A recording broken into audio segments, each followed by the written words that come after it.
Hey everyone, this is BlackHawkSC and welcome back to my channel. We're going to continue looking at some of the 2018 MWO loyalty mechs, and in this video I'll be talking about the Marauder 2C-2 variant, which is the top tier clan reward for this year. This video was made possible by the generous mech pack donations from viewers over the past year. The Marauder 2C in general has a lot of potential, and we've seen some good variants such as the A and base variants. But when the hardpoint placements and hardpoint types are bad, the whole chassis can be a complete mess, like in the B variant. Unfortunately, the 2 variant is closer to the second category than the first. Before going into the builds, let's see if the variant brought anything new to the chassis. The 2 is notable for its ability to carry JJs, but the B and C variants already has those. The 7 energy hardpoints fall below that of the base and 8 variants.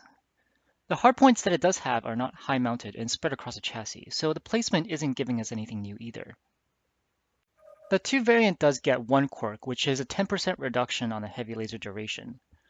Looking at the 7 hardpoints, if we want to build to the quirks, then the only real choice is heavy larges.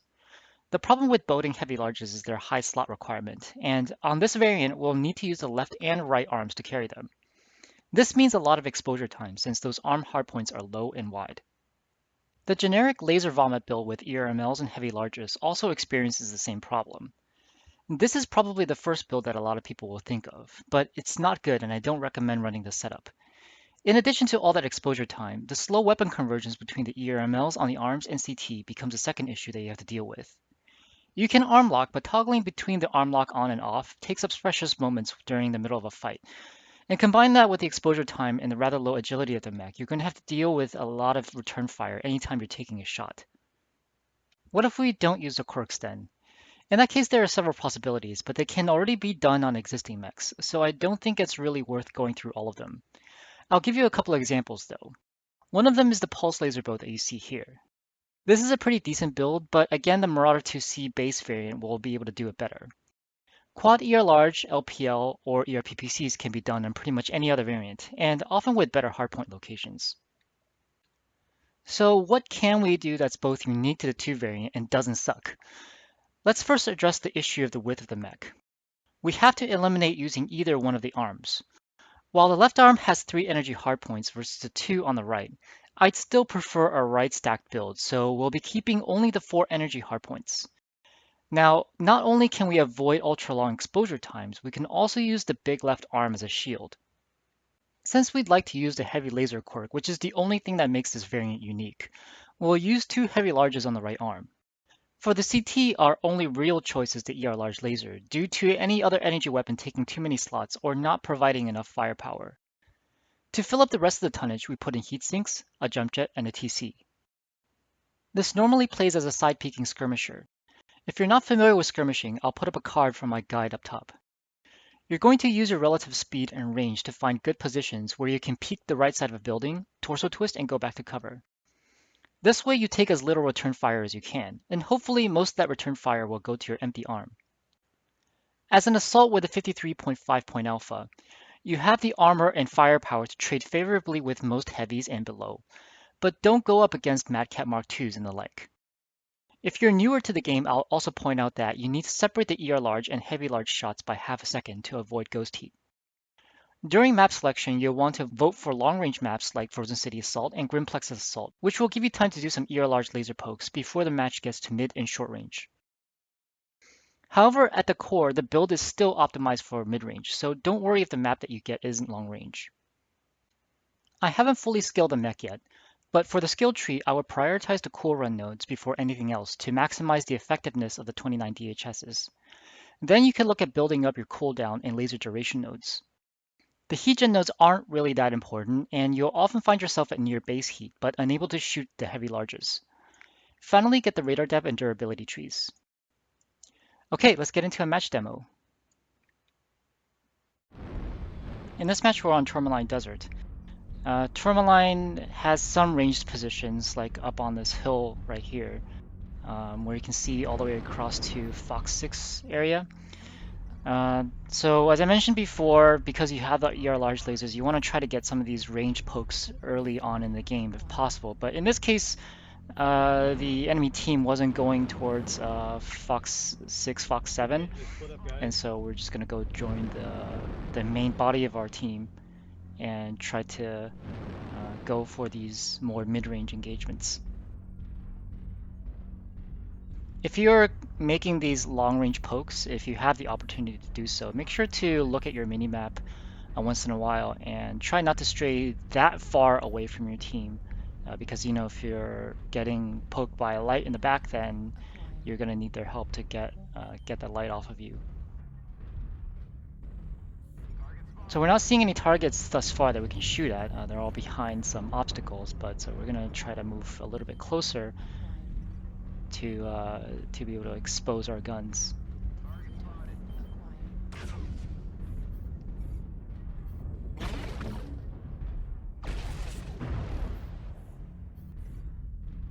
So it's an alternate Marauder build there, ER PPCs and ER mediums. It's a build that you can do on other Marauders as well, so I just don't see the real need to run something like this. But it's an okay build, not the worst. So as you can see here, we're kind of just sitting back behind this rock and trying to right poke the side. So if we're, you know, more exposed with, say, you know, let's say we put weapons on our left arm, then we'd be exposed even further, and then we'd be the target of some of that return fire.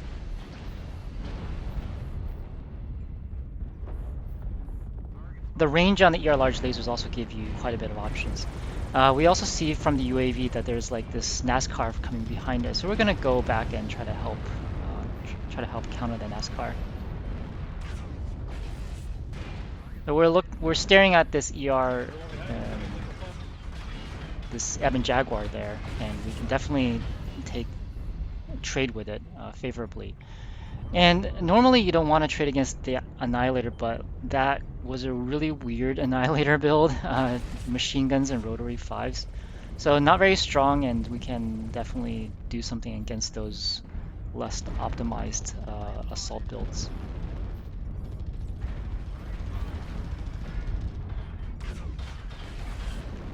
Again, like I said, you know, if you have your teammates around, you shouldn't be too conservative about like not taking damage. The enemy team apparently has stripped my left arm of armor, so that's what we actually wanted. So that arm becomes a shield. That arm used to be a big liability, but now it's a huge asset. So you can see these positions that we're in right now. If we have weapons on our left arm, a lot of those will just hit rock in our current position. So this asymmetric loadout is very helpful, as you can see. And remember, all those wasted shots become wasted heat, so it really takes down your DPS overall. There's that Annihilator again. I'm gonna take off its left torso, since it was fairly damaged.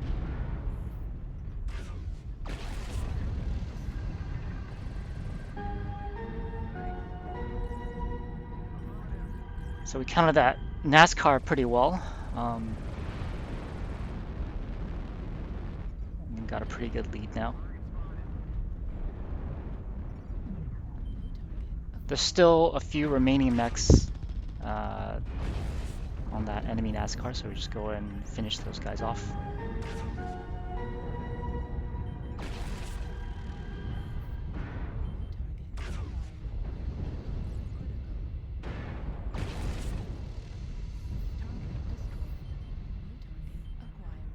And one last guy left. So hopefully you've been able to see in this video how helpful the asymmetric build really is, and I highly encourage you to, you know, if you don't run this build, run something else that allows you to keep one of your sides exposed and as a shield side. Okay guys, I hope you enjoyed this presentation of the Marauder IIC-2 variant, and if you want to see more videos like this, make sure to hit the subscribe button, and I'll see you next time.